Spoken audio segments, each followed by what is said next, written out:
is full of enormous lights and mysteries,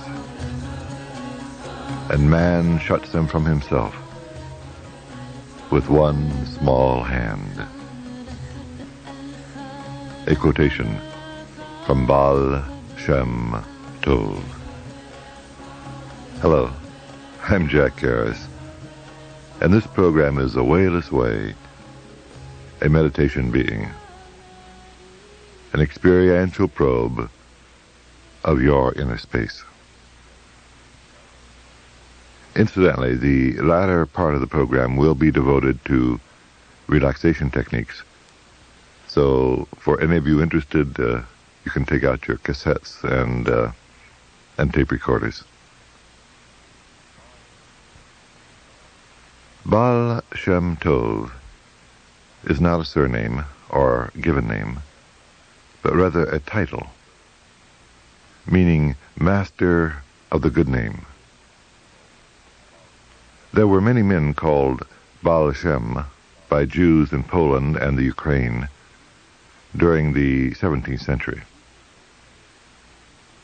Usually they were never the official leaders, teachers, or rabbis, but rather the folk healers, seers, those who possessed magical or mystical powers. However, there was only one Baal Shem Tov. As Martin Buber wrote, quote, "His Hasidic teaching is the most powerful and unique phenomenon which the diaspora has produced." The diaspora was the scattering of Jews after the Babylonian captivity. But to continue, it foreshadows the Renaissance period. No revival of Judaism will be possible that does not contain some of its elements. End of quote. In contrast, the 19th century German Jewish historian Gariss thought it deplorable in an age when Moses Mendelssohn declared, quote, rationalistic thought to be the essence of Judaism, that another banner was unfurled, the Hasidic banner of Baal Shem Tov, the adherents of which announced grossest superstition to be the fundamental principle of Judaism. End of quote.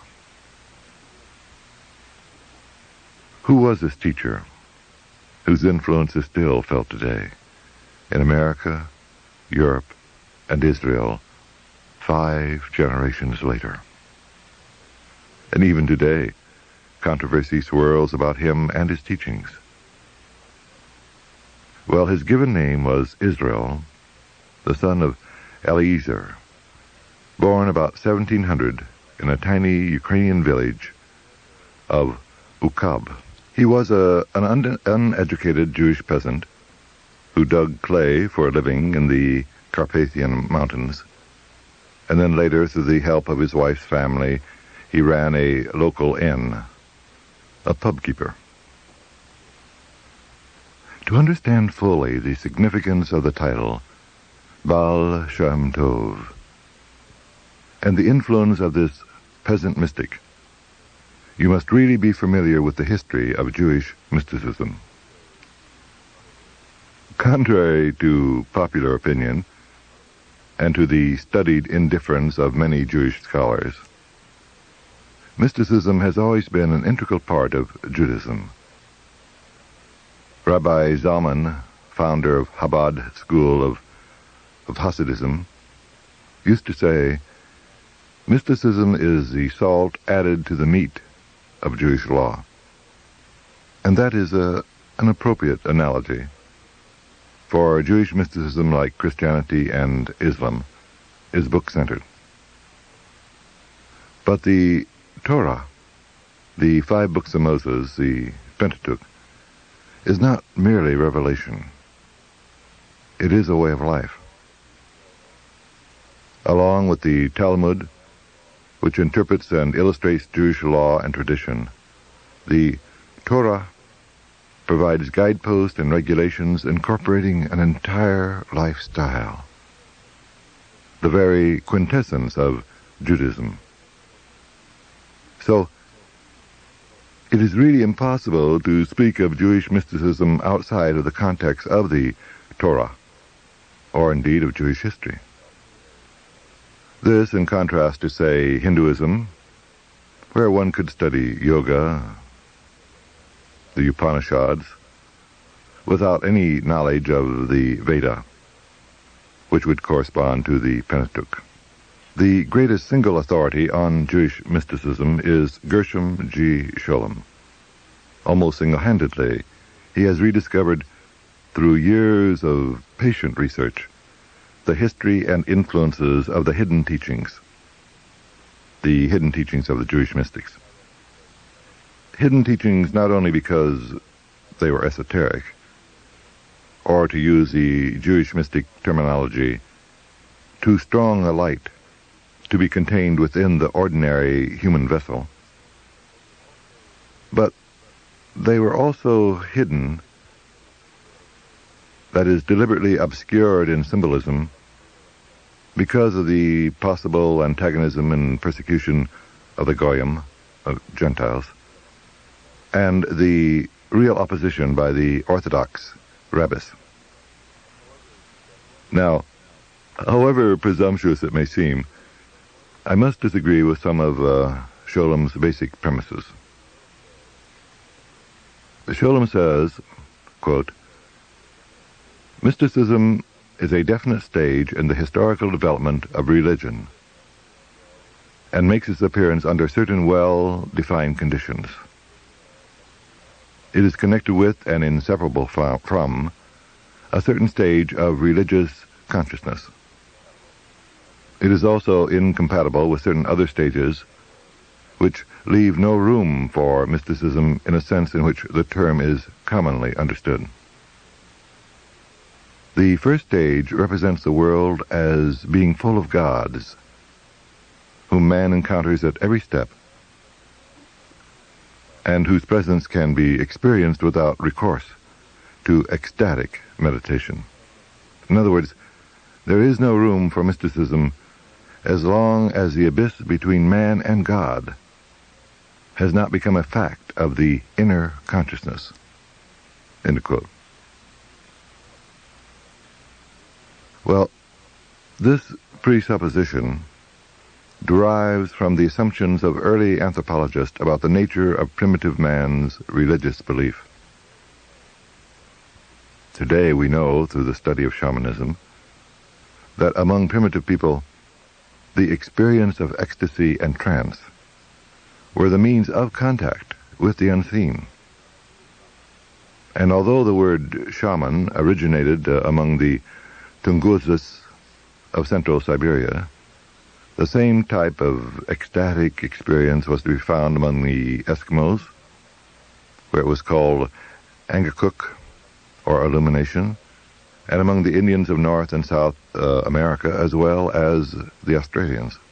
In shamanism, the characteristic feature of the shaman's experience of ecstasy was the ascent of the soul in trance to heaven or the netherworld, where it communicated with the divine.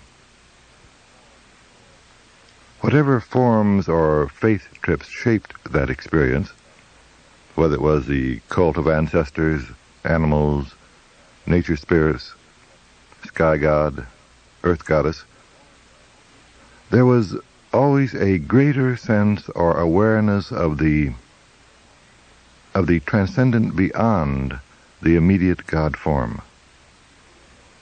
An outlook characteristic of developed mysticism was a recognition of the undivided unity of the Absolute, the Godhead, and then the multiplicity of its manifestations.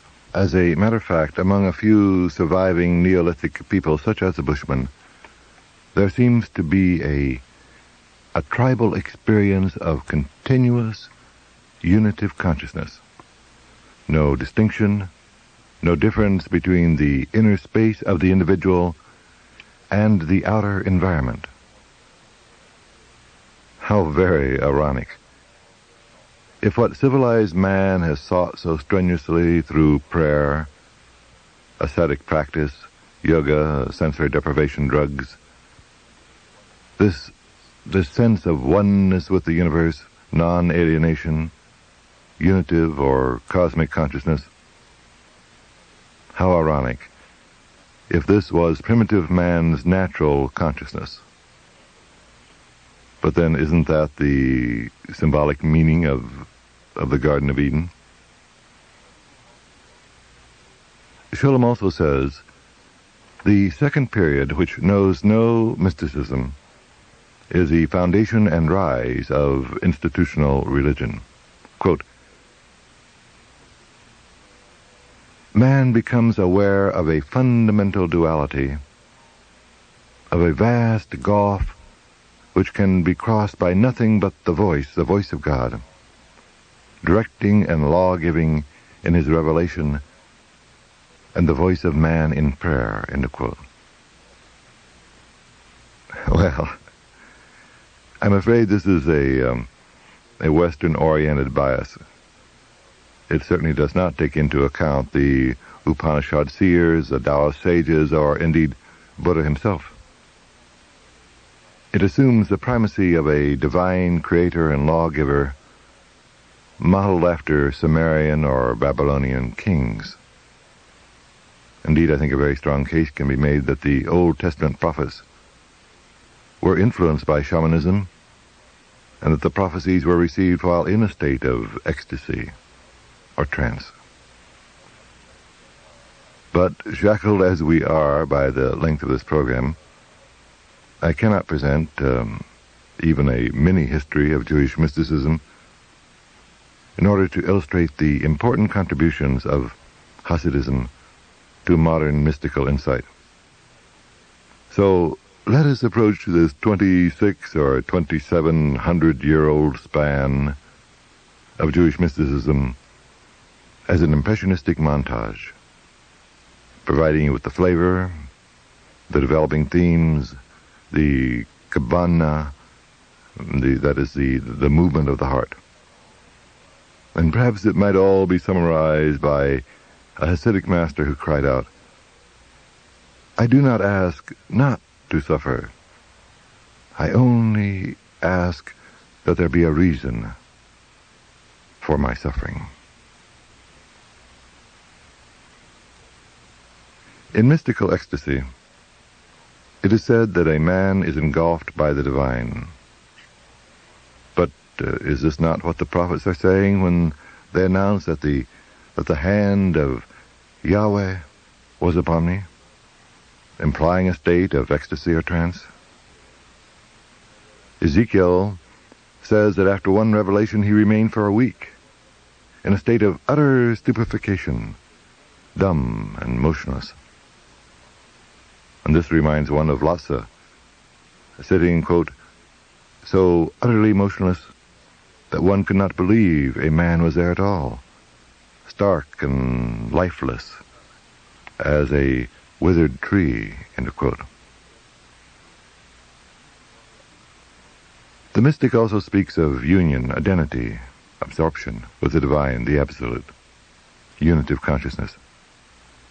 And again, is this not implied in Hosea when he calls the prophet a man of the Spirit? Or Micaiah's description, quote, full of the power of the Spirit, end of quote. Spirit here meaning not only the breath of God, the creative breath, from which words fashioned the universe, but also Spirit implies the personality of God. And among the ancient Hebrews, personality is not confined to the concept of ego or self. All members of a family, even the servants, were considered extensions of the head of the family. The kin group is a corporate personality. Yahweh himself was a member of the heavenly council, a corporate body, to whom the prophets belonged, according to Jeremiah. So a prophet was was really an extension of the personality of Yahweh and identified with him. Another mystical or universal mystical theme was the presence of the divine, or Brahman, Tao, in all things. And this seems to have been the experience of the prophets. Quote, "The whole world is full of his glory," said Isaiah. And God said to Jeremiah, "Do I not fill heaven and earth?" The ancient rabbinic way of phrasing this insight was, "There is no place empty of him." And then in turn this insight was later distilled into the experiential awareness of Yesh, Y-E-S-H, which can be translated there is, or presentness, equivalent to Meister Eckhart's isness, or the Buddhist thusness, or the Taoist self-so. But perhaps the most important prophetic influence upon the early development of Jewish mysticism was the vision of Ezekiel, chapter 1, wherein he saw the 4 cherubims, the fiery chariot, the throne of God as the appearance of a sapphire stone, and the overwhelmingly bright appearance of the likeness of the glory of the Lord.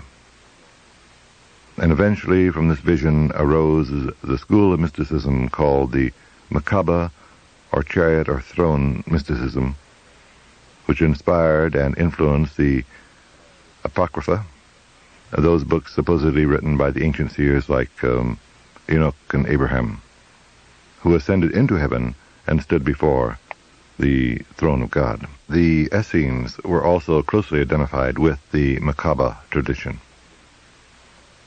In the Talmud, it is said that when Rabbi Eliezer ben Arik was expounding on the mysteries of the Merkabah, a fire came down from the heaven and encompassed the trees of the field. An angel called out from the fire, "Truly these, even these, are the secrets of the Merkabah." Another Talmudic tradition tells of the 4 rabbis who entered paradise during their earthly life. Such men were known as the Merkabah riders, or descenders of the Merkabah. The journey of the soul to heaven was described as an ascent to Merkabah, and then later known as the descent to the Merkabah. But how closely the descriptions of these experiences resemble the soul journeys of the Siberian or North American Indian shamans. Now, the riders of the Merkabah prepared themselves for their ascent by rigorous ascetic practices, such as fasting or sensory deprivation, and their ecstasy was induced by a recitation of the divine name, very much like the Hindu mantra. But this trip through the 7 heavens and through the 7 palaces situated in the highest heaven was full of perils. The seeker needed a magic seal made of a secret name, which would put the demons and the hostile angels to flight.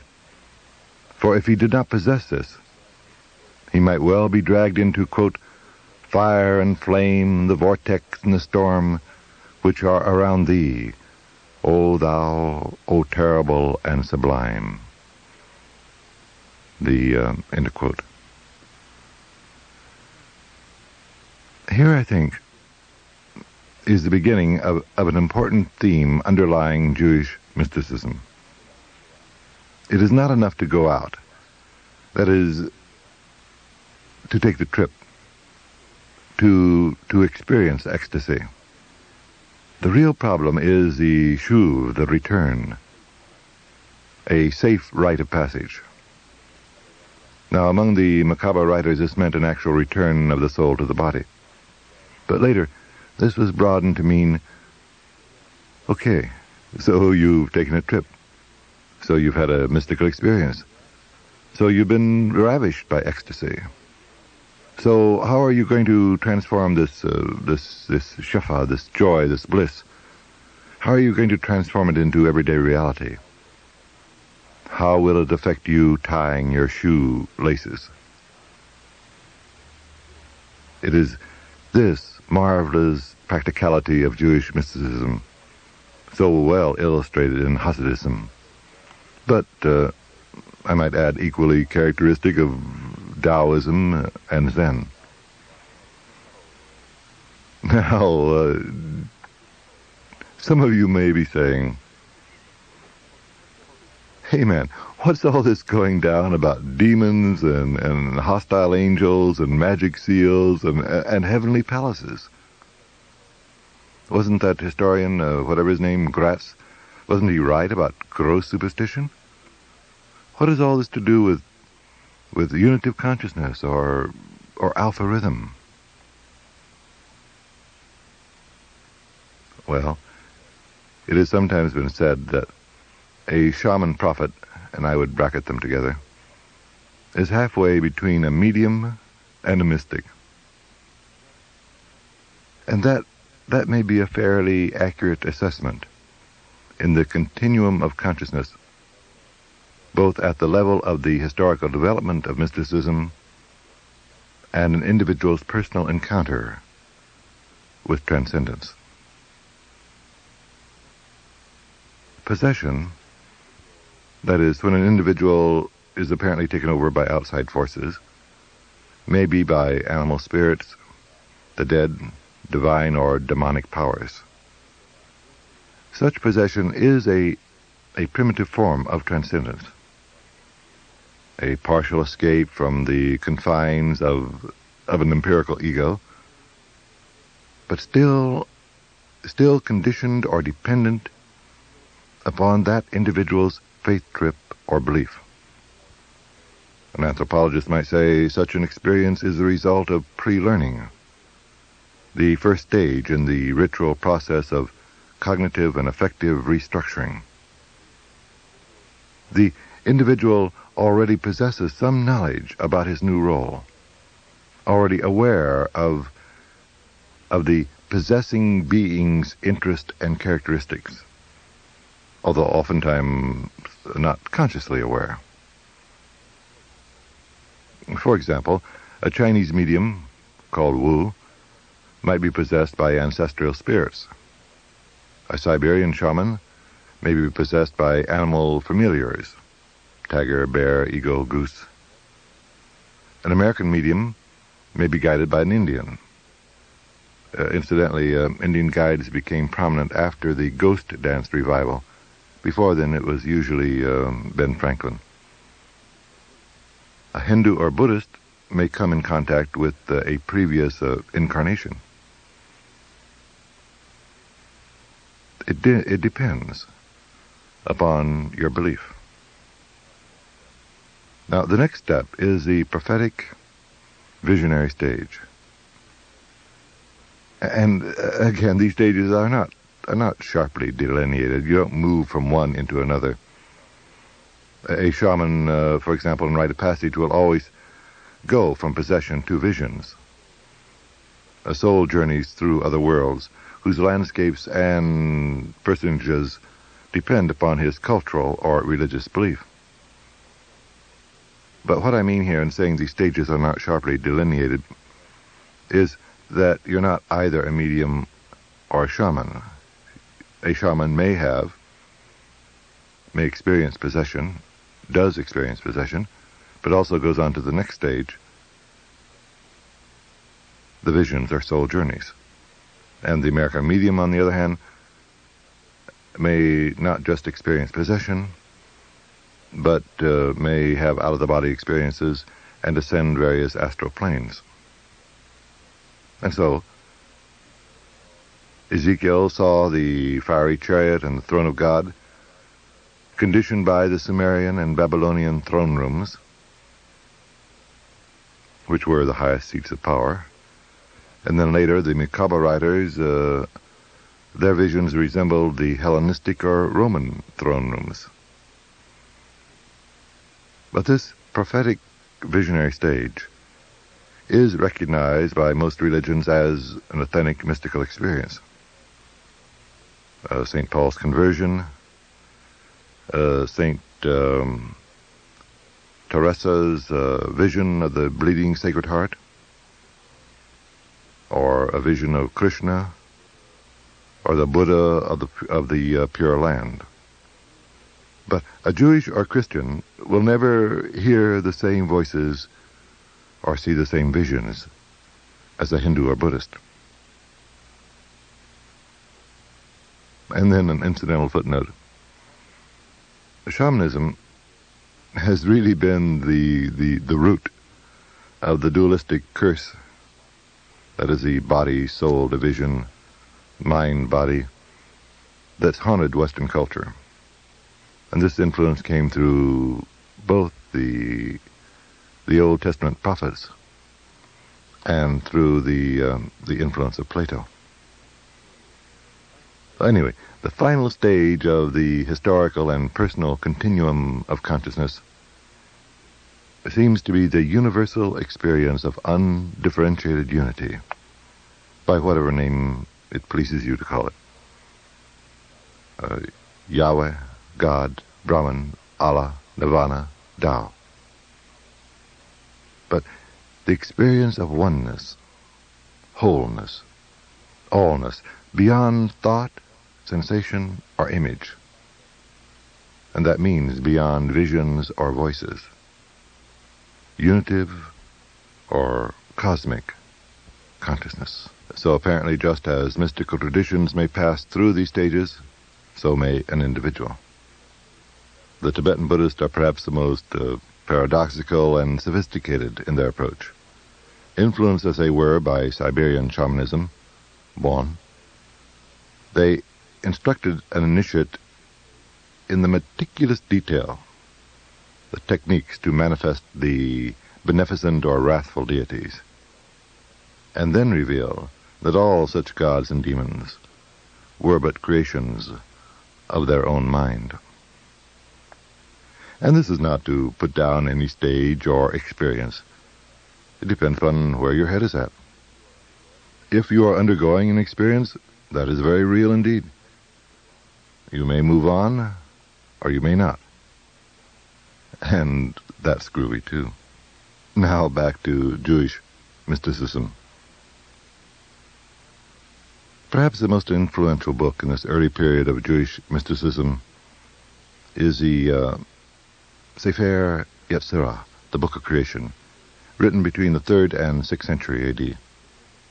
The book opens with the statement, quote, "By means of 32 mysterious paths did the Eternal, the Lord of hosts, engrave and establish his name and create his world," end of quote. The 32 paths are the 22 letters of the Hebrew alphabet and the 10 Sephiroth.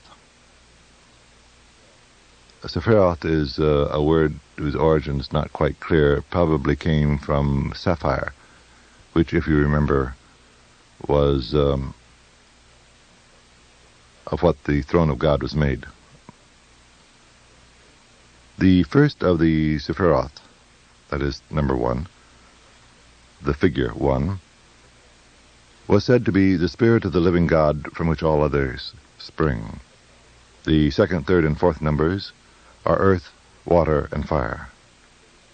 And the other 6 are the dimensions of space, the 4 points of the compass, together with height and depth.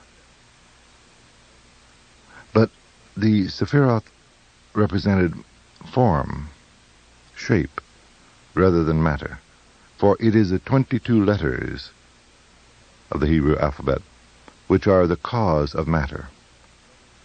The letters were divine emanations. Quote, "God drew them, hewed them, combined them, weighed them, interchanged them, and through them produced the whole creation and everything that is destined to be created," end of quote. So the Hebrew alphabet was more than just letters.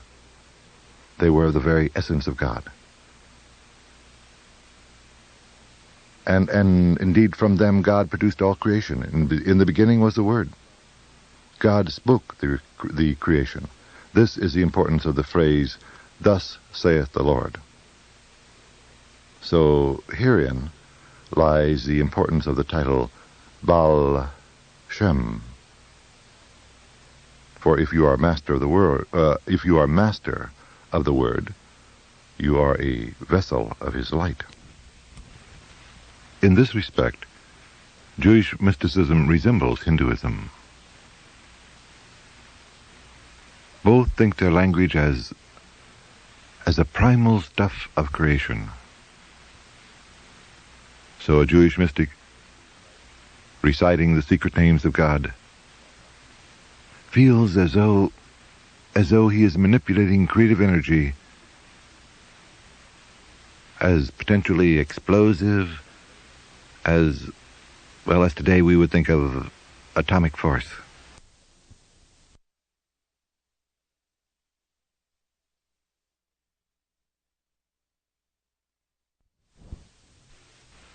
Who recites his mantra. So just as the Sephiroth became one of the main themes in later Jewish mysticism, so this concept of Hebrew letters as creative energy became a major meditative technique. Now, medieval Hasidism originated in Germany in the 12th and 13th centuries under Samuel the Hasid, his son Judith, and Eleazar of Worms. This Hasidism, however, is different from the later Hasidism of Baal Shem Tov. And although they were influenced by Merkaba mysticism, the throne or chariot mysticism, nevertheless they mainly emphasized the love of God and his presence, divine eminence. In Sefer Hasidim, the Book of the Devout, it is written, quote, God fills the whole ether and everything in the world. Everything is in him, and he sees everything. For he has the power to see the universe within his own being. End quote. Here they were probably influenced by the Rhineland mystics. The ruling principle of the medieval Hasid was love, which, as they thought, meant really to forget self.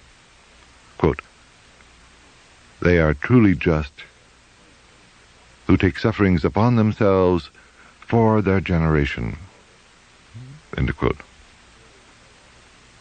Or, the soul, says Eleazar, is full of love of God, and bound with ropes of love and joy and lightness of heart. And when the soul thinks deeply about the fear of God, then the flame of heartfelt love bursts in, and the exaltation of innermost joy fills the heart. The Hasid, they felt, must cultivate an indifference to praise or blame. As a matter of fact, just the name Hasid at that time came to mean he who bears shame. It was rather like the Buddhist concept of dispassionate compassion. But the Hasid could never be indifferent or detached from the affairs of everyday life. Above all, he must respond to community needs. And then great stress was laid upon the importance of a happy marriage. These two principles, community need and marriage, were also characteristic in the development of Jewish mysticism, in contrast to the monastic and ascetic trends in Christianity. Well, obviously, I shall have to continue the impressionistic montage next week. And then we shall explore the Kabbalistic movement with Abulafia, whom I consider to be one of the great Western mystics, the Zohar, the Book of Splendor, Isaac Luria and his Messianic Kabbalism, which in many ways united European Judaism, and then Sabbatai Tassaviv, the mystical heretic who almost destroyed European Judaism. And then, of course, the Hasidism of Baal Shem Tov. And now for some techniques in relaxation. I cannot overstress the importance of relaxation in meditation. As I've said before, I think that the expansion of consciousness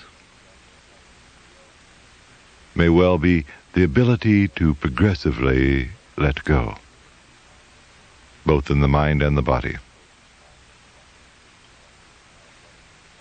Now, one may quiet the mind, still the mind, through various techniques.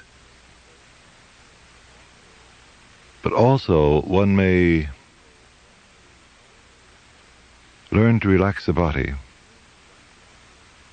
and achieve this very same results, for they are inseparable in their unity. But above all, learn to relax yourself. Do not be dependent upon any outside source, and especially not on tranquilizers. Be a lamp unto yourself. Okay. Now, if you would stretch out upon the floor or the couch, whatever. Now, feel a oneness between you and your support. Allow the floor or the couch to support you.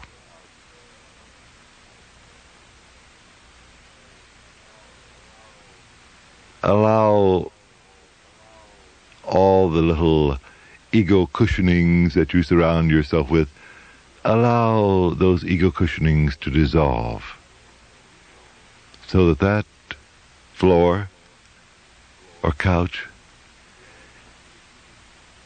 is really next to you.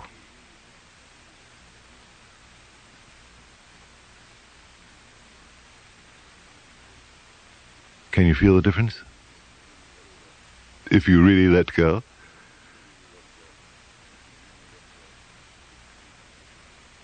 Okay. Now become aware of your breathing. Don't manipulate it. You're not trying to prove anything. You've dissolved all of those ego games for the moment. But you're merely being aware. A non-evaluating, non-judgmental awareness of you and how you function. So become aware of your breathing.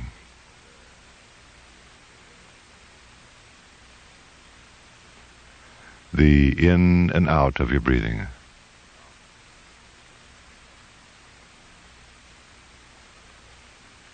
Just be aware. You don't have to do anything about it.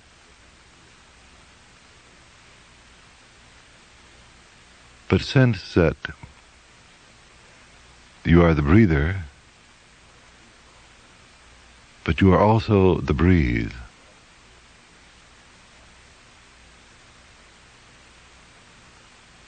the oneness between the breather and the breathe.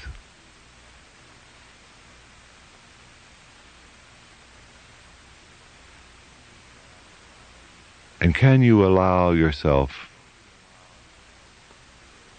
to be caught up in the rhythm of your own breathing?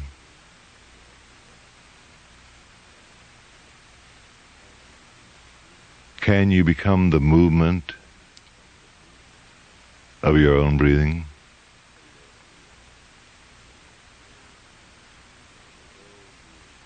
As though you were being carried upon the waves of your breath. Now you see, to do that, just be aware. To do that, you have to be totally aware of the entire breath, the whole breath. As you breathe in and as you breathe out, but sensing it, feeling it as a unity. In order to get that up and down movement, to become that up and down movement, that wave-like movement.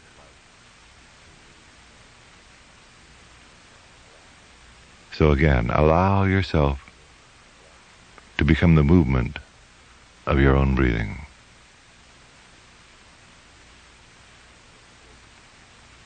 Float with it. Let go.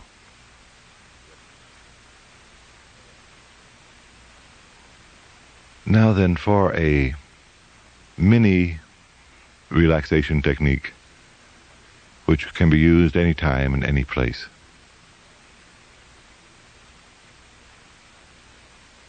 This time, become aware of your breath as you exhale.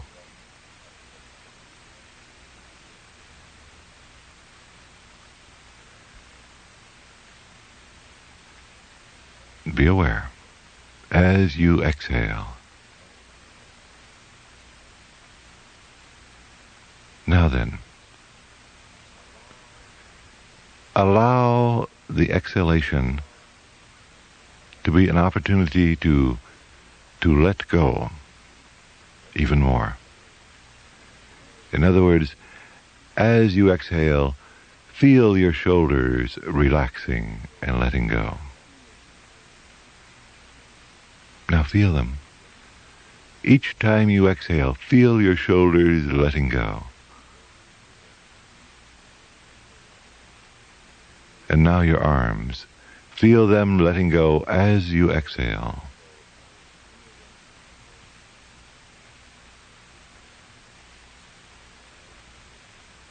And now the chest area. The muscles between the ribs. Feel them letting go, relaxing as you exhale.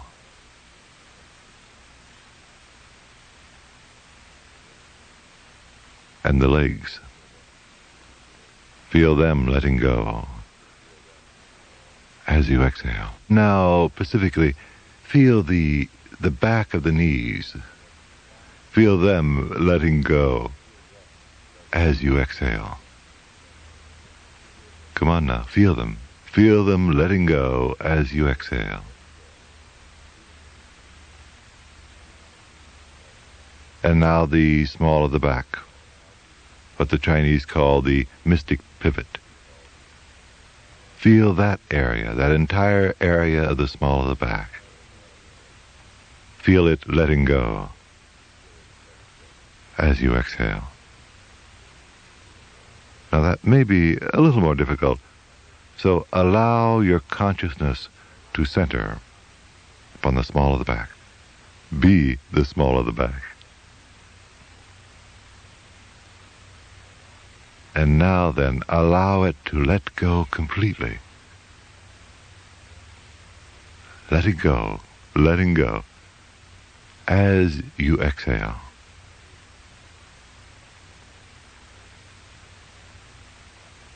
And then the back of the neck, what the Chinese call the jade pillow. Feel it letting go as you exhale.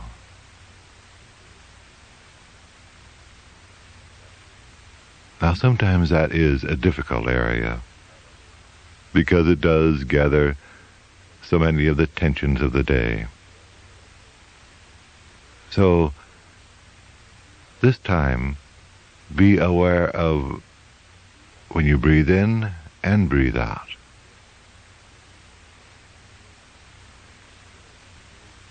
And feel as though when you're breathing in, you are breathing in creative energy. And that breath is directed to the back of the neck, meeting no resistance whatsoever. And that as you breathe out, all of the tensions or strains in the back of the neck are breathed out too, flow out with the exhalation. So you're breathing in the soothing, creative energy that is directed to the back of the neck with no resistance. And you're breathing out all of the tensions or strains that may exist there. Breathe in the energy, breathe out the strain. Breathe in the energy, breathe out the strain. Now then, going back to the exhalation, feel your entire body relaxing, letting go as you exhale. The entire body. The shoulders, the arms, the chest area, the legs, the small of the back of the neck.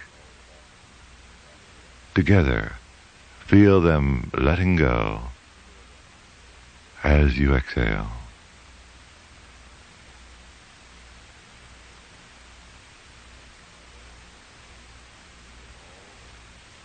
Feel them all letting go. And then allow yourself to float upon the movement of your own breathing. Allow your entire self to become the up and down movement, the wave-like movement of your own breathing.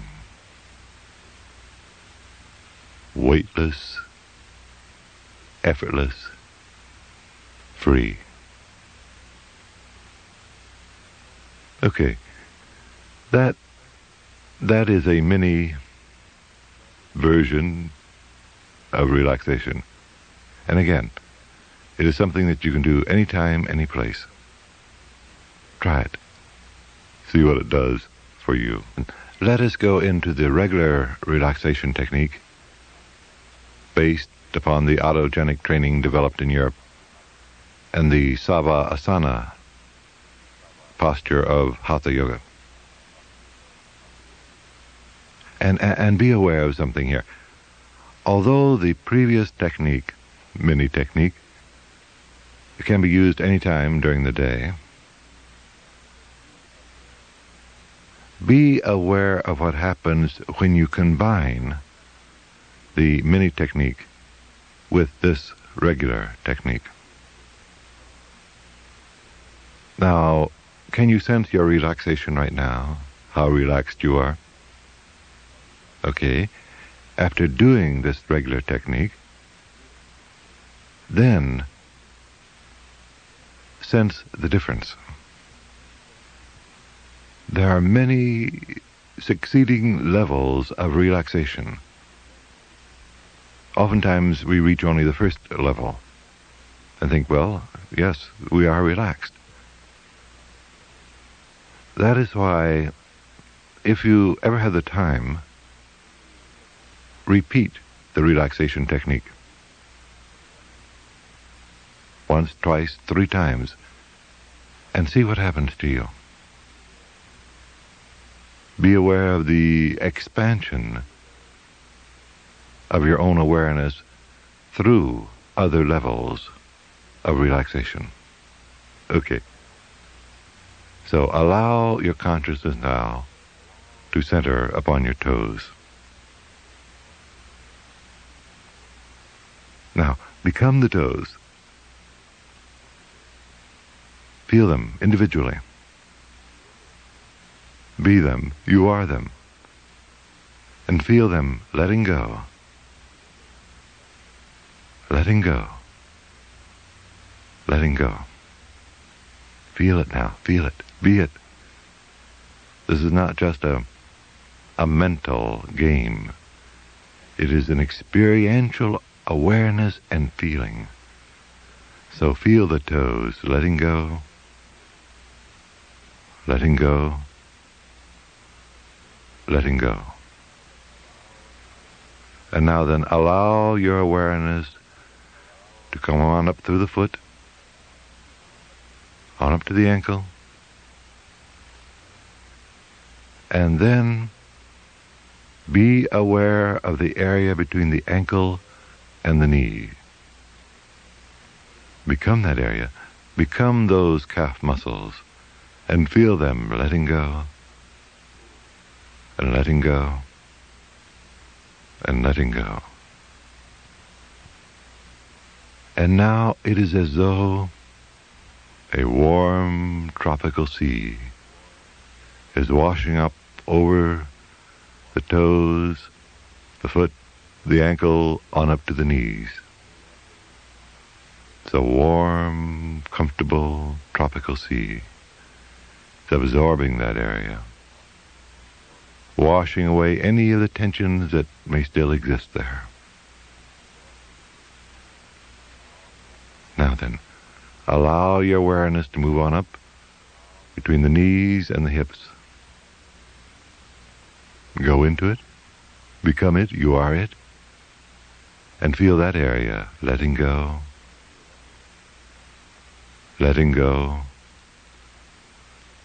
letting go. And now that same warm tropical sea is washing on up from the knees to the hips, absorbing that area, washing away any of the tensions that may exist there. Now allow your awareness to go on up into the abdomen. Feel that area. Become it. You are it. And feel it letting go. And letting go. And letting go. This is the area the Chinese call the sea of breath. So feel it, sense it, calming, relaxing down. And now that same warm, comfortable, tropical sea is washing on up over the abdomen, absorbing that area, becoming one with that area, until it seems as though your very breathing are the waves of that tropical sea, as though it breathes you, as though the sea breathes you, as though the universe breathes you. So free, so effortlessly. Now then, allow your awareness to enter the chest area. All those muscles between the ribs, that vaulted cage. Feel it letting go, and letting go, and letting go. And now that same warm, comfortable tropical sea is washing on up over the chest area, absorbing it, becoming one with it, and washing away any of the tensions that may still exist there. And now allow your awareness to enter your fingers. Feel them letting go and letting go and letting go.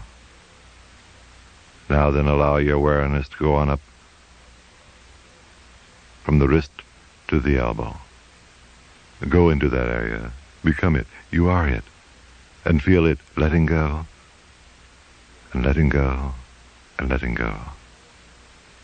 And now that same warm tropical sea is washing on up over the fingers, the hands, the wrist, on up to the elbows, absorbing that area, becoming one with that area, washing away any of the tensions that may still exist there. And now allow your awareness to go from the elbow to the shoulders. Become it, you are it, and feel that area letting go, and letting go, and letting go. And now that same warm tropical sea is washing on up from the elbow to the shoulders, absorbing that area, becoming one with that area. And now it is as though you're floating, with only your head above water, floating in this ocean of tranquility, in this sea of serenity. Your solar plexus is warm, your heartbeat is calm and regular, and your forehead is cool with the passing ocean breeze. And you float, at peace with yourself and with your environment, at one with yourself. The harmony of the inner you, reflecting the harmony of the entire universe. Your solar plexus is warm, and your forehead is cool with the passing ocean breeze. And the very rhythm of the ocean seems to breathe you.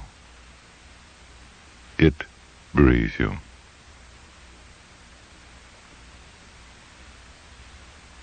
And can you sense now? Can you sense something of the unity, of the oneness, the isness, the yesh, the thusness of which the mystics speak? Can you sense? Can you feel it?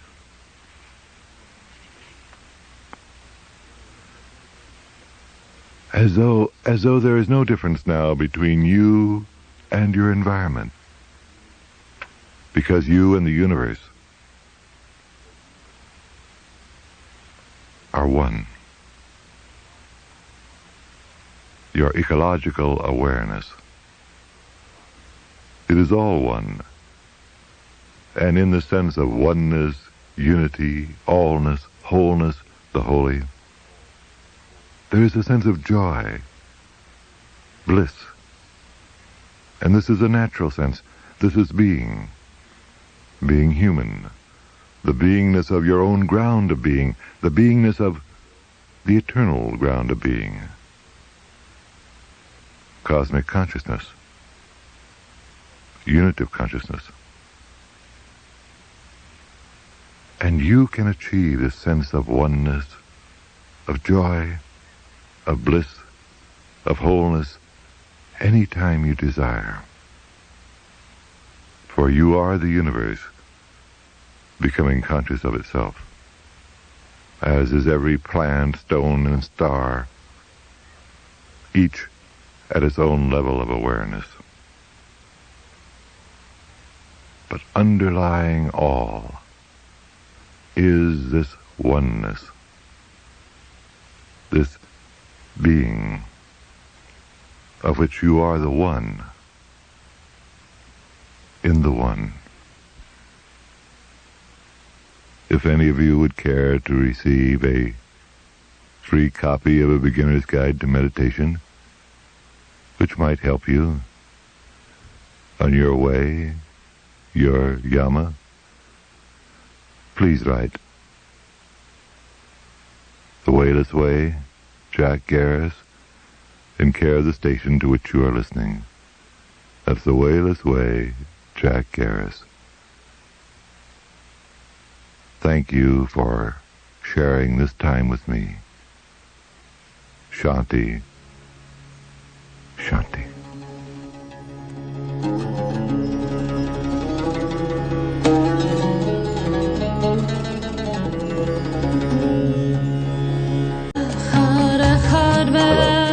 I'm Jack Gariss. Traced Jewish mysticism from its origins among the shamanistically influenced prophets of the Old Testament, through the rise of the macabre writers, that is chariot or throne room mysticism, inspired by the vision of Ezekiel.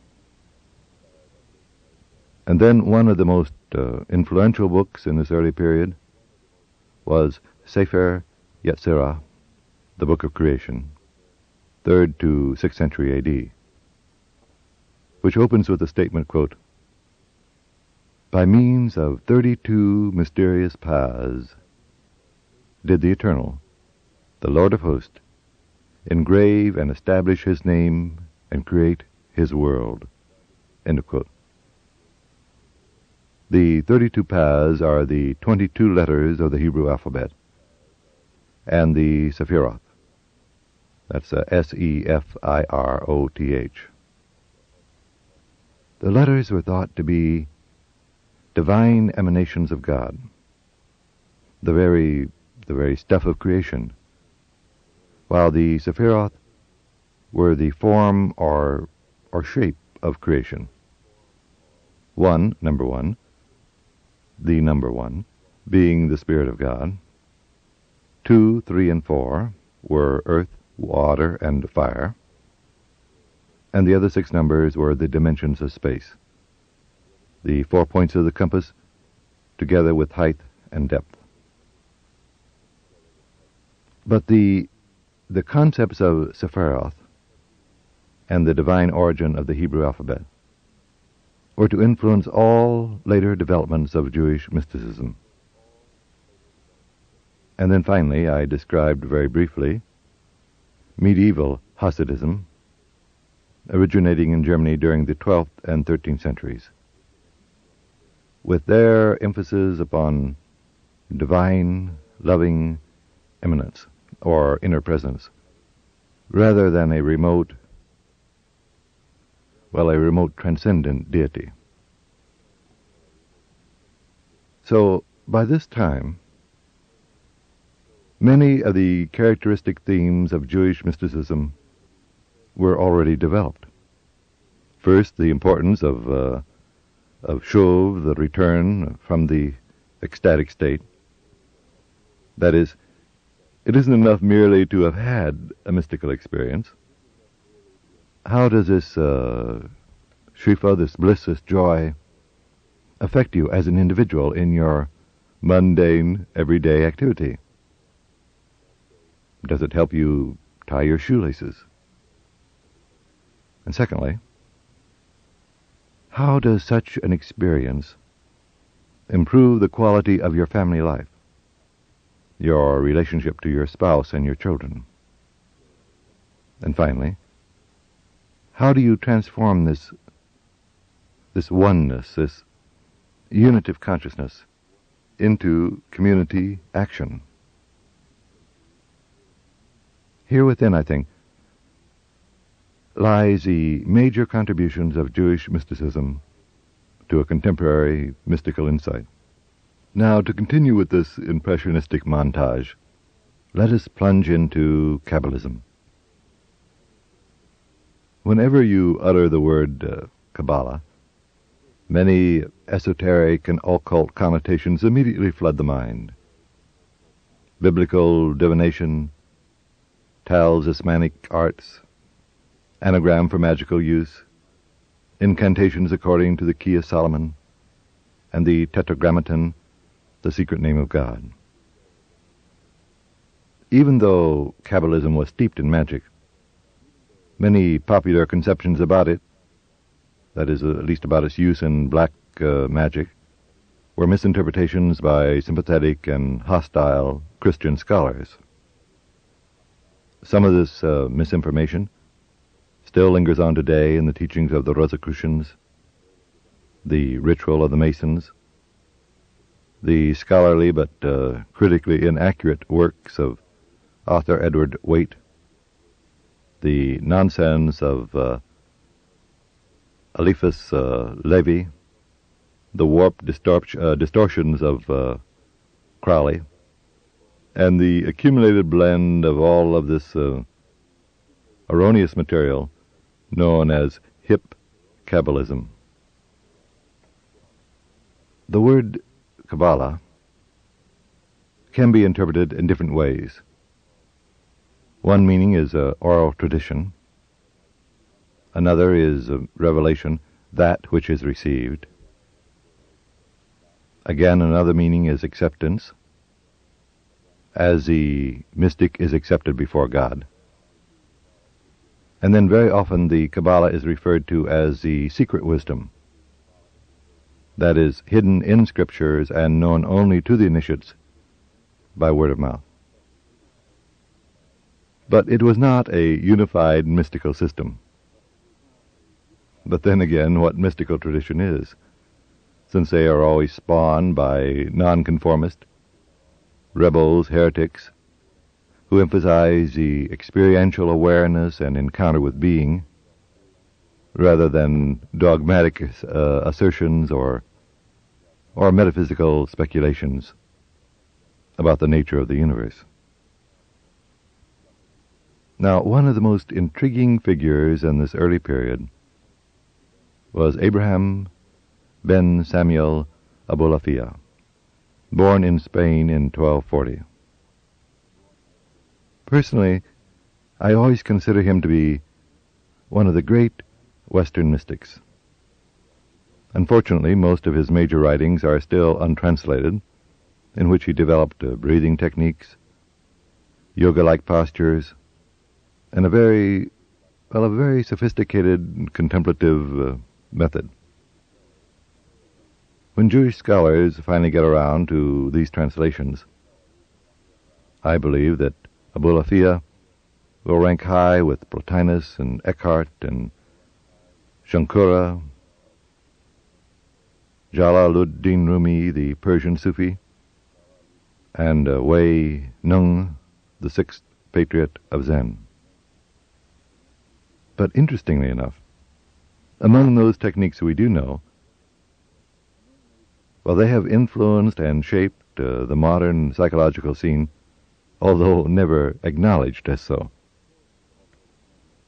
The soul, he said, contains knots and seals which act as barriers to keep back the flood of divine light from overwhelming and dissolving the individual. These seals and knots, today we'd say, repressions and sublimations, were formed as a result of fragmented consciousness and very necessary for the performance of daily activities. But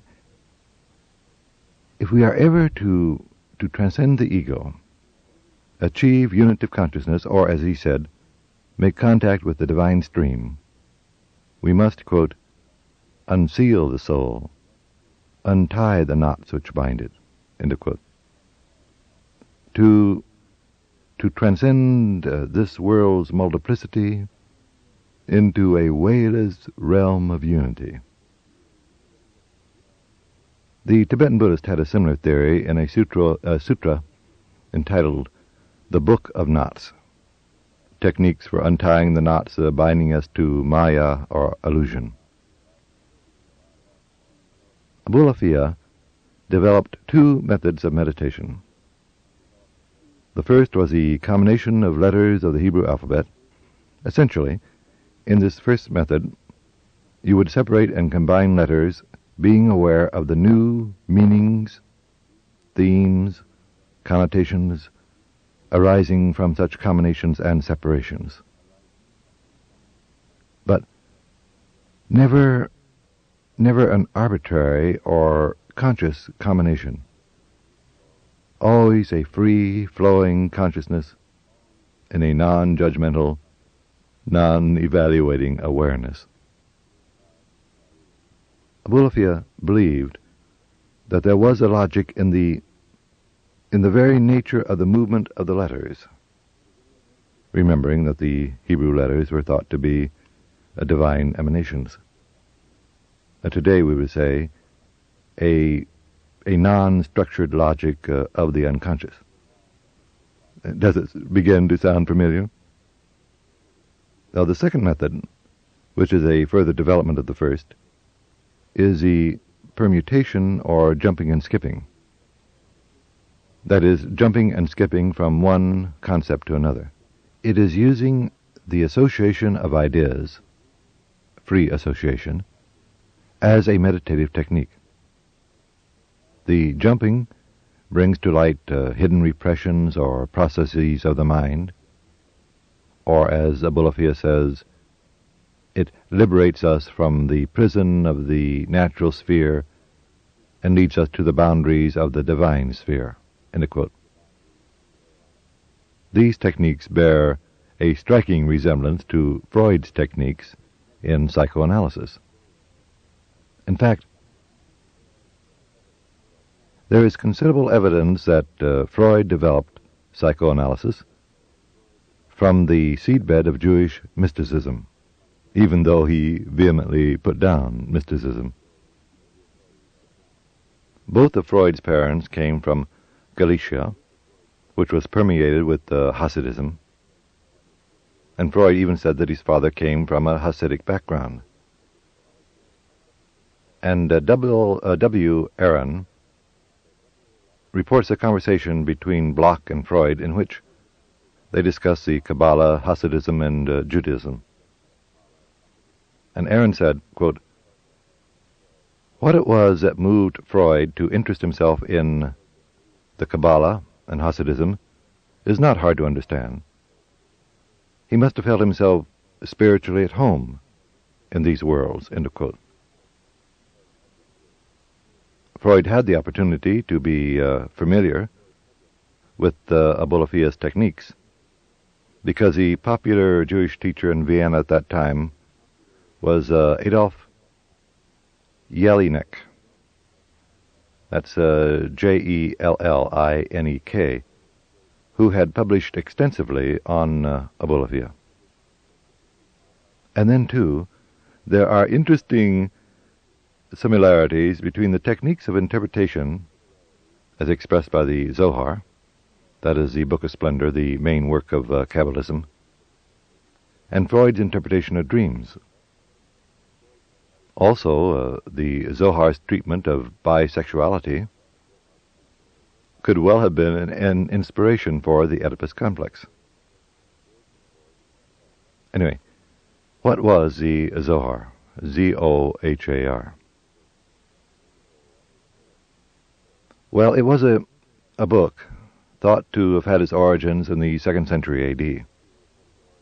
Actually, Gershom Scholem, the distinguished authority on Jewish mysticism, has proven that it was probably written by Moses de Leon, 13th century Spain, but probably incorporating many of the earlier oral traditions. On the surface, it appears to be just another commentary on the Torah, quoting and interpreting passages from the Pentateuch. But it is so much more than that, with revolutionary consequences that are still being felt today.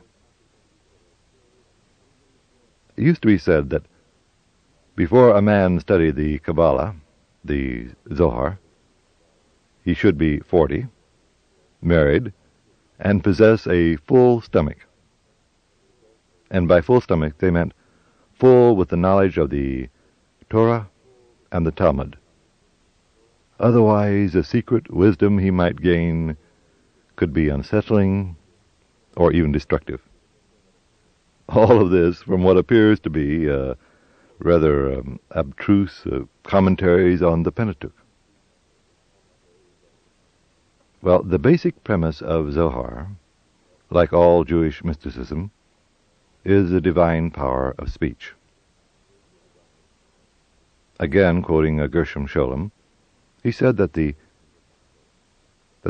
Torah was thought to be God's speech. But just as the written word reveals only a part of man's thought, so the Torah revealed only a part of God's thought. The spoken word can reveal more, the idea behind the word still more, the impulse or process which gave rise to the thought reveals even more, and then silence, that silence beyond, is the most revealing. The still mind of the Quakers, the pure consciousness of the Hindus, the void of the Buddhist. Undifferentiated unity before the fragmenting process of thought. Therefore, the Jewish mystics felt that the real meaning of the Torah lay in its hidden or mystical meanings beyond words or thought, which could be determined by three methods. One is gematria, the process of discovering relations between words through calculating their numerical values. Words with the same numerical value may replace one another or indicate new meanings. Here I'd better explain. In the Hebrew language, as in Greek, numbers are marked with letters. For example, B equals 2, G equals 3, D equals 4, H equals 5, W equals 6, Z equals 7, T equals 9, Y equals 10. And then you go into multiples of 10. C equals 20, L equals 30, M equals 40, etc., to K equals 100. Then multiples of 100. R equals 200, SH equals 300, TH equals 400. So the numerical value of, for example, Yahweh is 10, 5, 6, 5, totaling 26. Now, these were combined and separated until it was discovered that the mighty name of God, the Tetragrammaton, must contain 72 letters. To discover that name of God through the number game was to be in the very presence of God. The second method was notarchon, making words from the first and last letters of other words. So talismans could be formed by taking, well, say the first letter of, say benedictions and prayers, very much in the fashion of the Hindu mantra. And then finally, the third method, tamura, transposes words, or the letters of words, so it may reveal a hidden meaning through its anagram.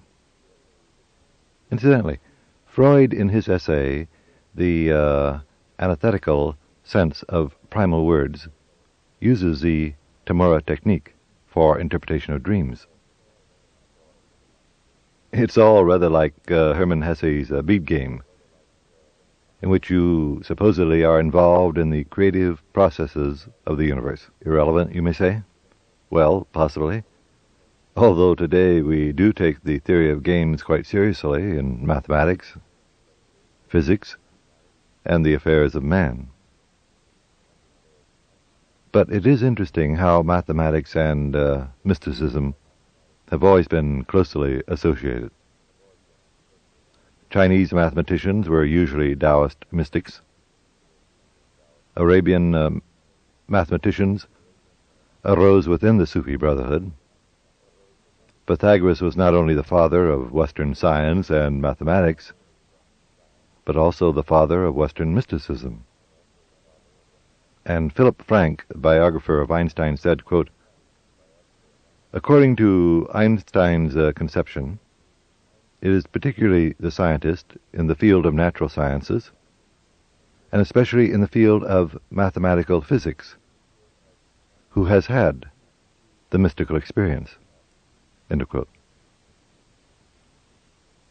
And then, too, the Kabbalistic game of numbers and letters may be thought of as a system of coordinates in a graph of psychic relationships, much in the manner of I Ching, the Book of Changes.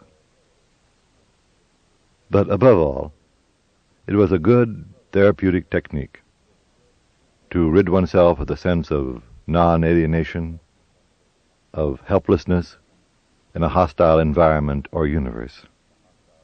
And Jews in medieval Europe had plenty of hostile environment.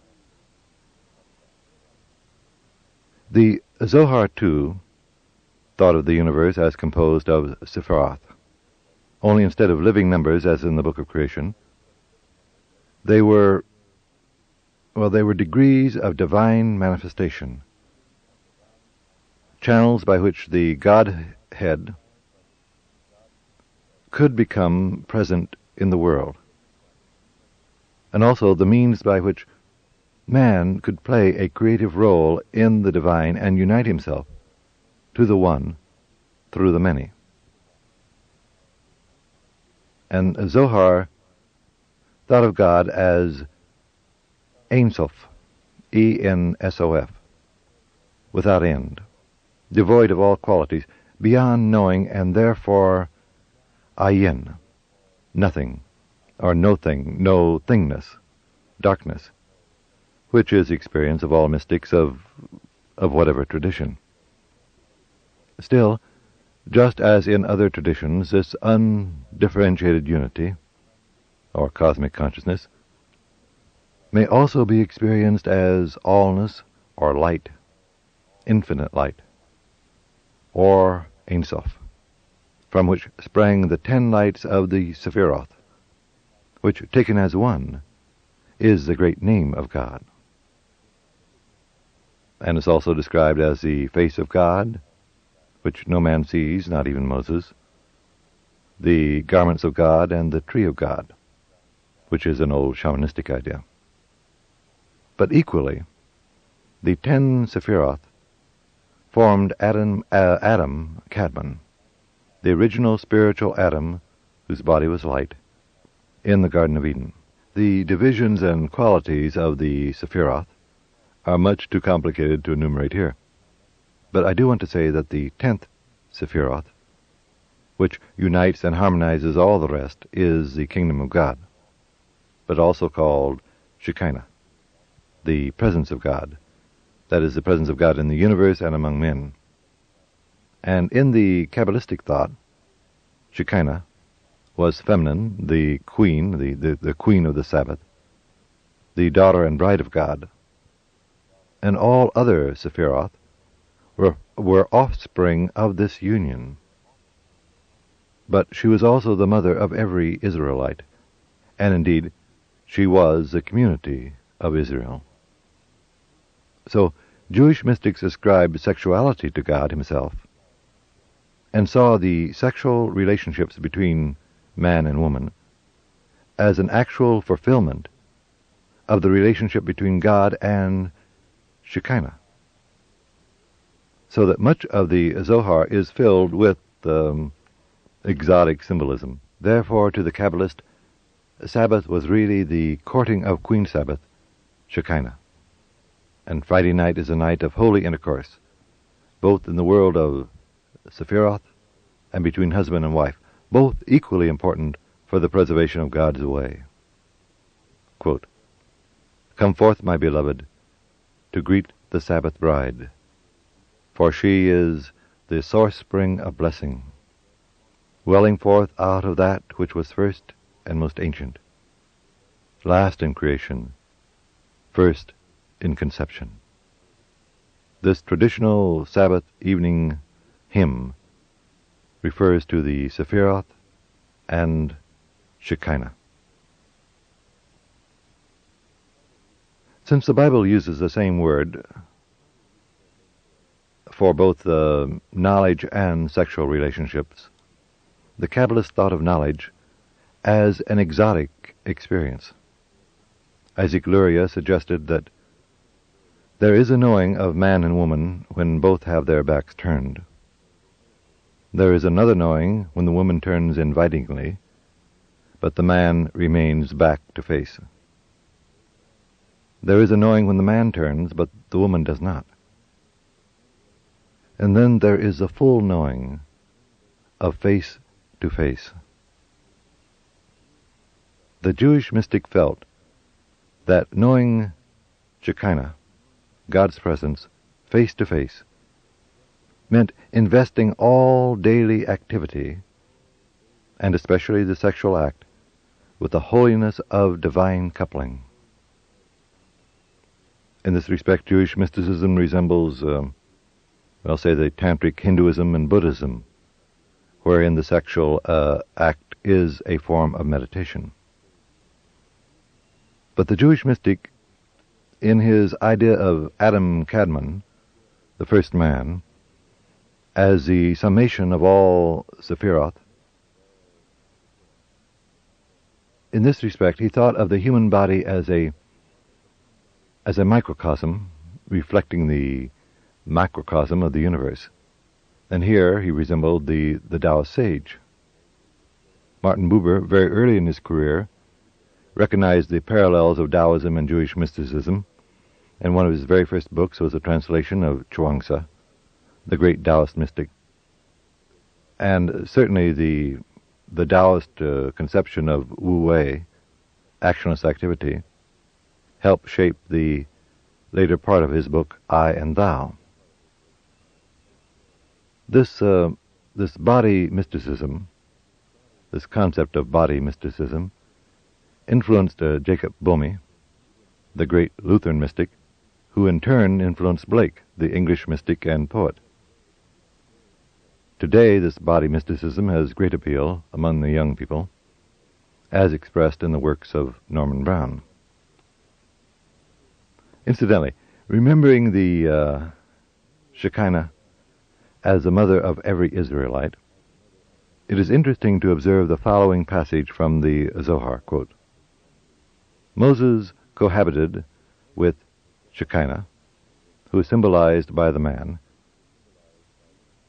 even while his spirit dwelt in his body, and he subjected her to his desires, end of quote. That's a fairly good summary of Freud's Oedipus complex. And it has been suggested that Freud translated the Kabbalistic form of interpretation into the appreciation of every human being. Every person becomes the Torah.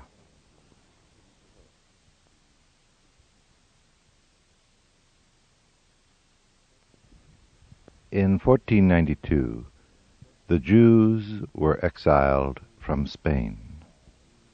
This traumatic experience developed some existential problems for the Jew. Why must he always flee in exile? Was there ever to be any redemption? Would a Messiah come? The Kabbalah prophesies that he, the Messiah, would come in 1648. These questions probably gave rise to a new messianic Kabbalism founded by Isaac Luria, 1522 to 1570. He was born in Palestine, of exiled Spanish Jews. His teachings became very popular among Jews throughout Europe, for he gave them both hope and a meditative technique. He developed the concept that the existence of the universe rested on a process of contraction and manifestation, so that the creative process was always an ebb and flow, the exhalation and inhalation of God, comparable in some ways to the modern idea of the contraction and expansion of the universe. But the present time, he felt, was a period of contraction, withdrawal creating a primal vacuum of God's presence, and shattering the light of God into sparks which illuminated only parts of creation and left others in total darkness or evil. But man, he felt, may help in the restoration of the light, fusing the sparks by the process of tikkun, which was the purpose of the Torah. Keep the commandments, follow the mystical insights of the Torah, and man could restore the harmony of the universe. It was a doctrine designed to lift the spirits of exiled Jews. And the technique was mystical, wordless prayer. The deepest concentration on the significance of worship. Kawana. And such concentration was a way of union with God, and also whereby man could influence and fuse the scattered sparks of God. The other essential element of Luria's teaching was love. Quote, "In everyone there is something of his fellow man. Therefore, whoever sins injures not only himself, but also that part of himself which belongs to another, for the other is really himself." End quote.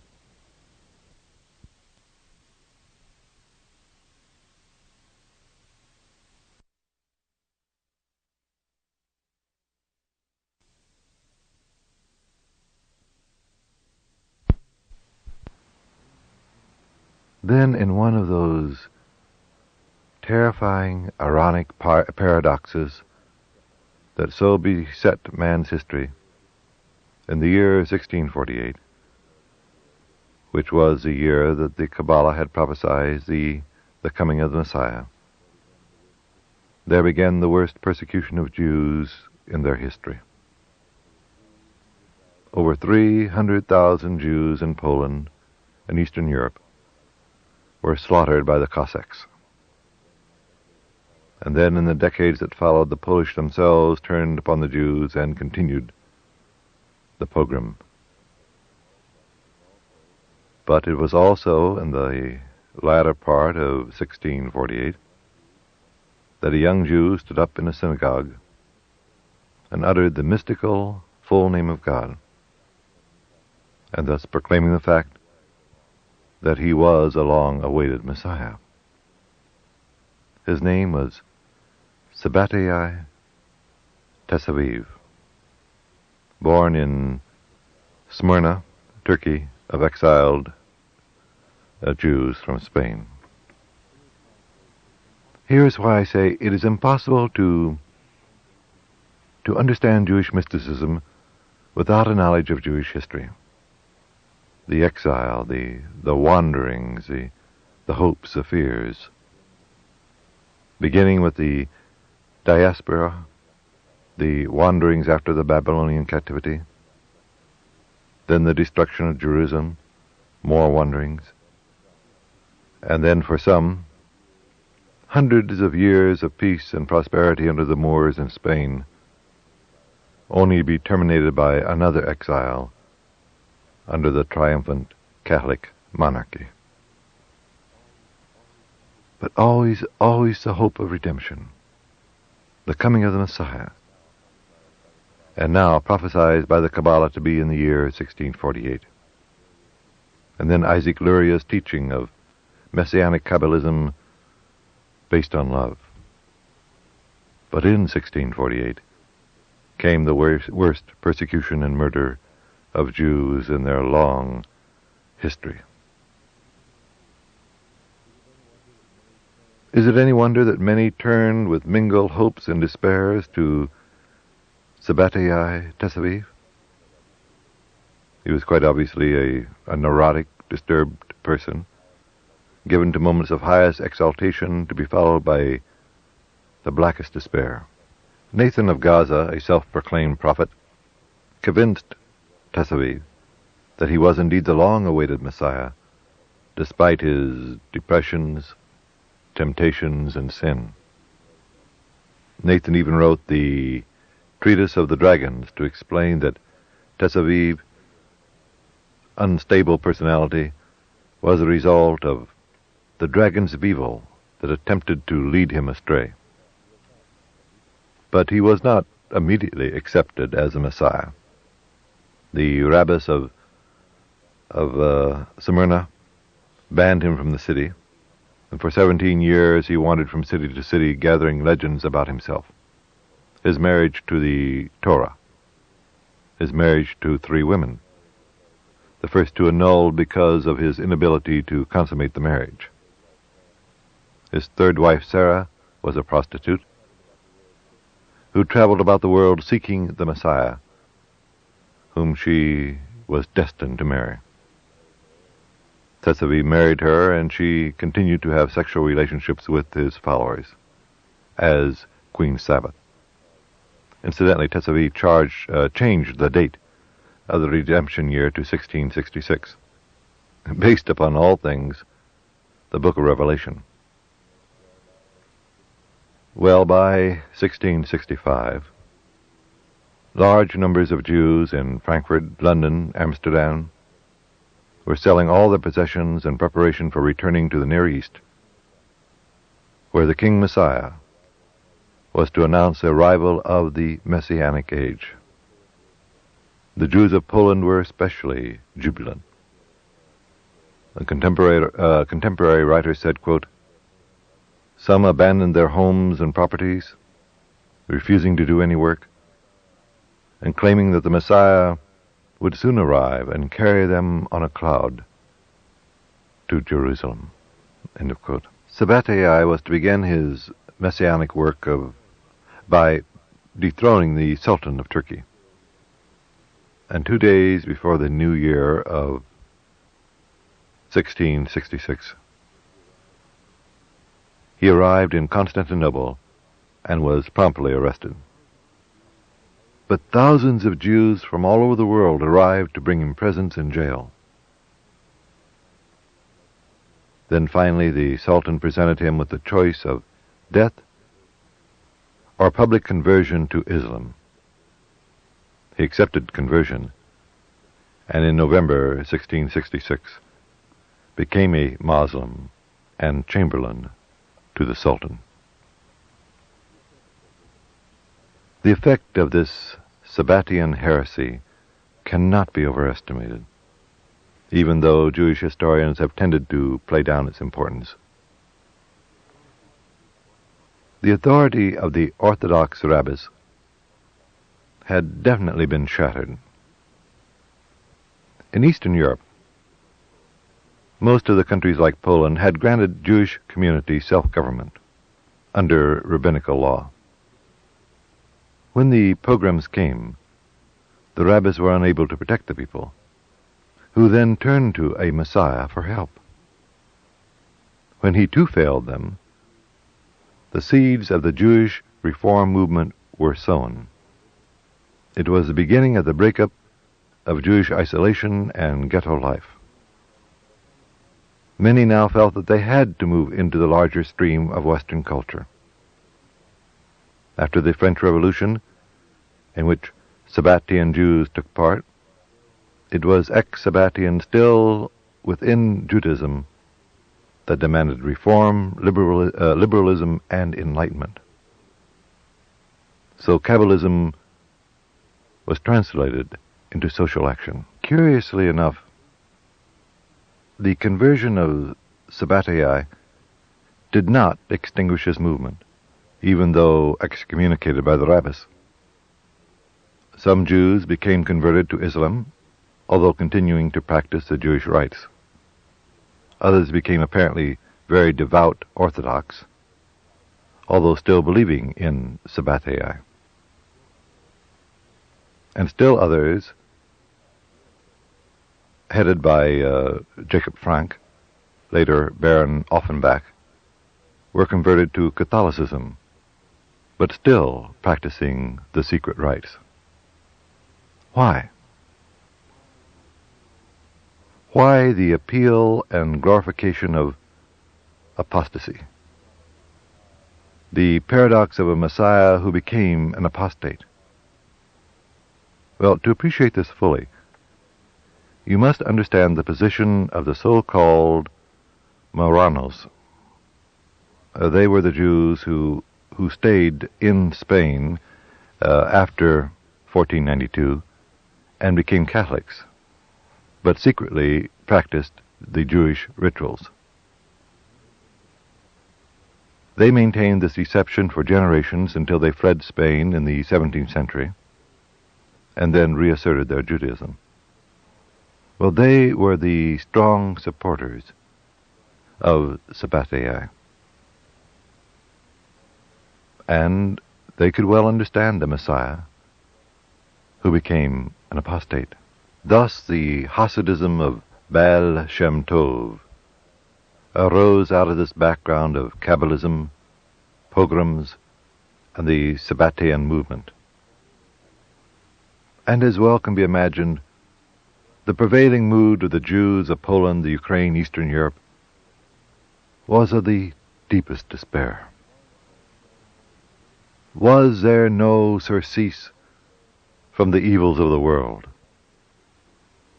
And then came Israel ben Eliezer, apparently an ignoramus, certainly not a learned man, an innkeeper, and only by the charity of his wife's family, but still too lazy even to keep proper care of the inn.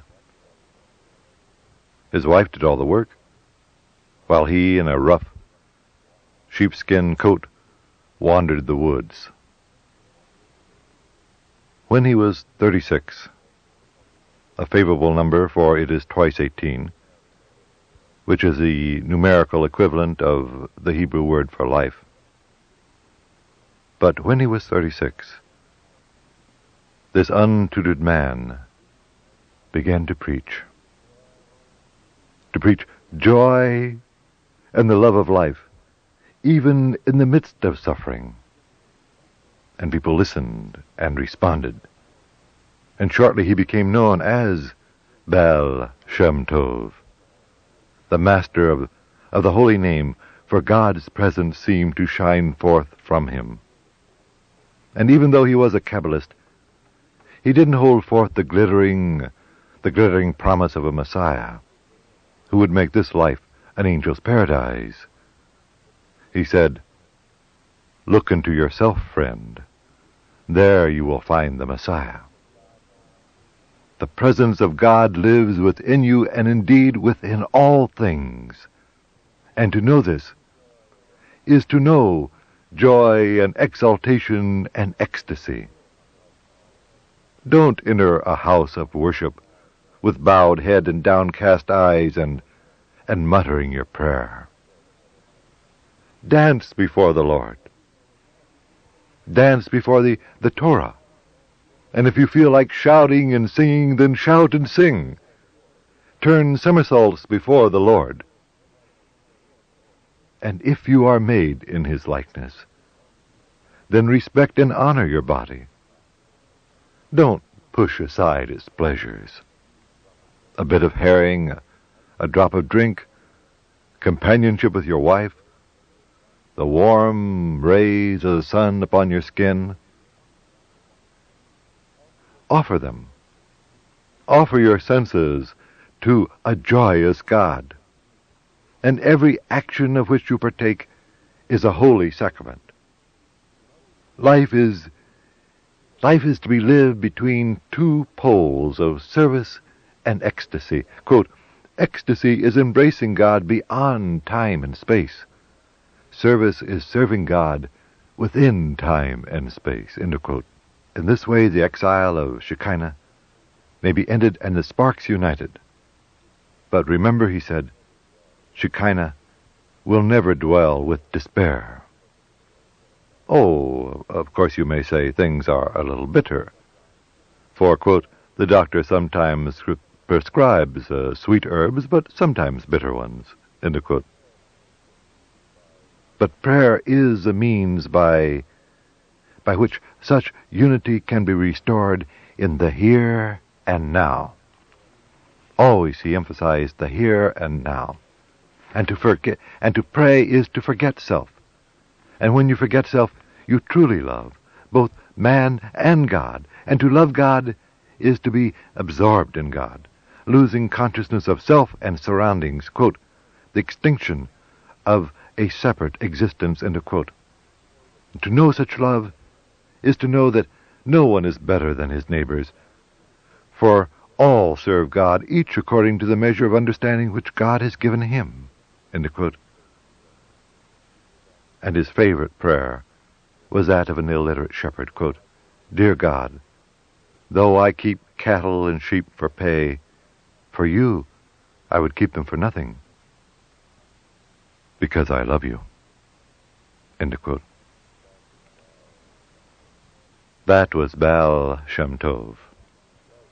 And his simple message of love life and God and the here and now, swept through all of Eastern Europe and brought a renewal of joy to the Jews. And his message did not end with his death in 1760. Many teachers known as tzaddiks came forth to carry on his life-affirming vision. And in these early days of Hasidism, there were many true saints and mystics, equal to any other mystical tradition. As Buber said, quote, "Religious personalities of a vitality, a spiritual strength, and manifold originality, such as never to my knowledge appeared in such a short time in the history of religion." And thanks to Buber, these Hasidic tales told by the tzaddiks still continue to nourish us today, comparable in many ways to Zen stories. Listen, here is a very famous story of how Baal Shem gained Rabbi Jacob Joseph as a disciple. Now, the rabbi was a bitter opponent of the Hasidic way. One morning, he came to the house of prayer, and no one was there. Finally, the servant of the house of prayer arrived and hastily opened the door. Well, the rabbi was known for his great temper, and he demanded to know where everyone was. And the servant said that they had all been listening to the stories of a stranger in the marketplace. Well, angrily, the rabbi had to say his morning prayers alone. Then afterwards he told the servant, "Go, bring that stranger, and I'll have him lashed." Well, Baal Shem came, smoking his pipe, strolling in. Well, the rabbi said, "What do you think you're doing, keeping people from prayer?" "Rabbi," said Baal Shem calmly, "it does not become you to fly into a rage. Rather, let me tell you a story." Well, the rabbi wanted to again shout, "What do you think you're doing?" But he looked at the man, and he turned his eyes away. And the Baal Shem told his story.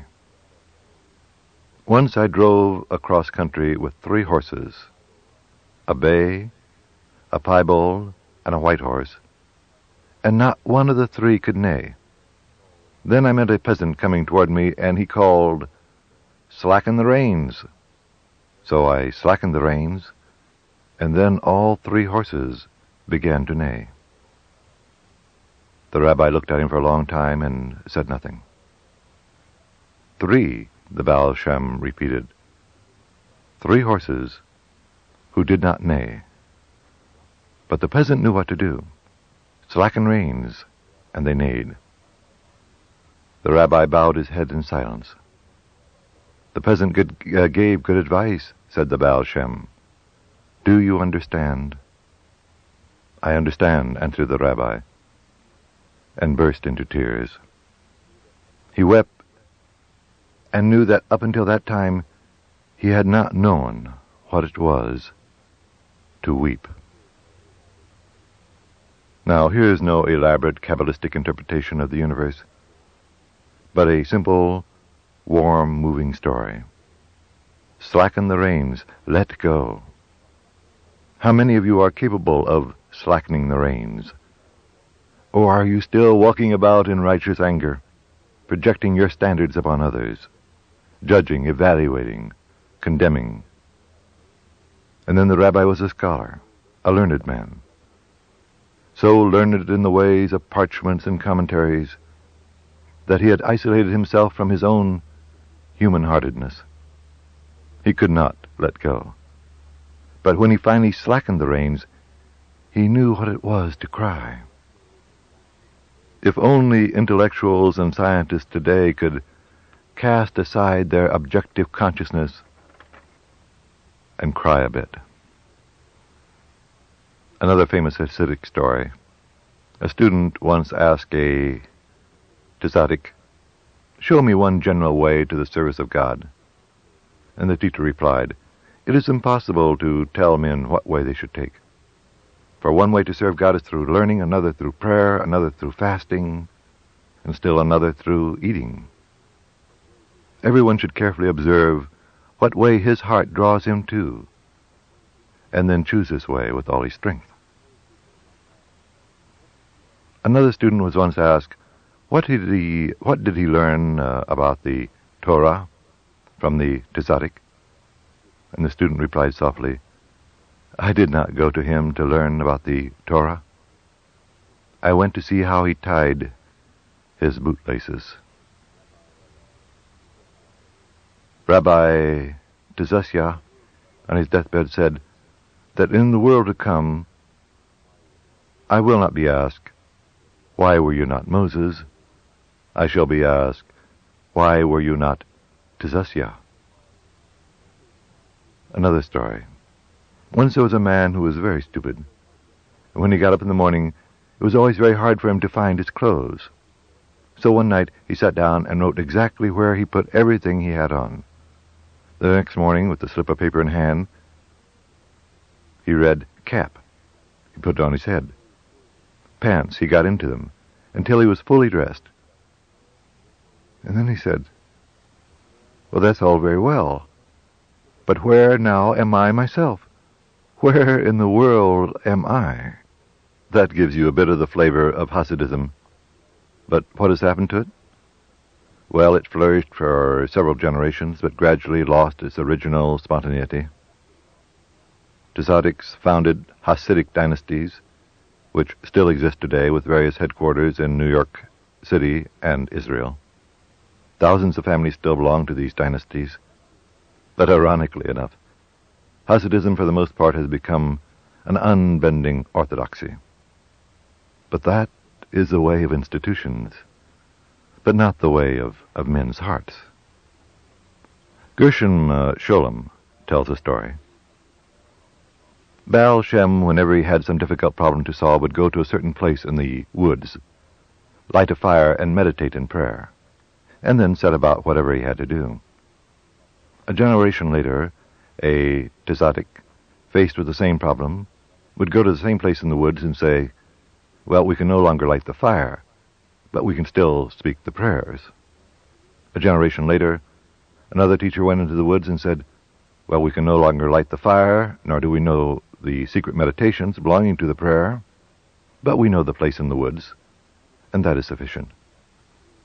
When another generation had passed, the tzaddik, called upon to perform the same task, sat upon the golden throne in his castle and said, "We cannot light the fire, we cannot speak the prayer, we do not know the place, but we can tell the story of how it was done." We can always tell the story of how it was done, but each of us must find that place in the woods for himself. Gershom Scholem was once asked about the future of Jewish mysticism, and his answer might well apply to all mystical traditions. He said, "It's very difficult today to be wholehearted in the faith of our fathers, who accepted the Torah as the Word of God, revelation from heaven. But perhaps the mystical impulse, so deeply rooted in the human psyche, will in the future be clothed in naturalistic rather than a religious consciousness, a consciousness which on the surface will not be related to traditional religions." And then he suggested Walt Whitman and the cosmic consciousness of Buck as illustrations. Well, I for one believe that that is what's happening today. A new gestalt, a new vision, the sacred through the secular. And I'm reminded of an interview with Steve Levine, editor of the San Francisco Oracle, the New York Times of the hippie movement. When asked, "How did your middle-class Jewish life obstruct you?" he replied, "Well, the Jewishness I feel in me now is the Jewishness of the Kabbalah." I think Baal Shem Tov would have understood. Thank you for sharing this time with me. Shanti. Shanti.